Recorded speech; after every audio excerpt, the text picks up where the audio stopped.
Tai mes norime išspręsti visas problemas šitas, pradedant nuo paieškos.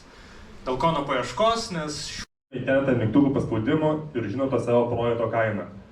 Šiuo metu praleidžiame valandas paieškai, laiškų rašymam, skambučiam, po to laukime atsakymo ir galų gale permokame. Įmonės dažniausiai didelę dalį atsakymų visai nedaro. Su GRAS valdikliais mes užauginame daugiau derliaus, sunaudodami mažiau vandens. Turbūt visi iš čia esančių esate ragavę karčių salotų. Na, kartumas augale atsiranda iš neteisingo laistymo, nes neteisingas laistymas sukelia augalui stresą. Tačiau tai yra tik viena iš mažesnių problemų, kurią mes sprendžiame. Šiuo metu Europoje ūkininkai praranda iki 28 milijardų pelnų eurų per metus dėl neteisingo laistymo.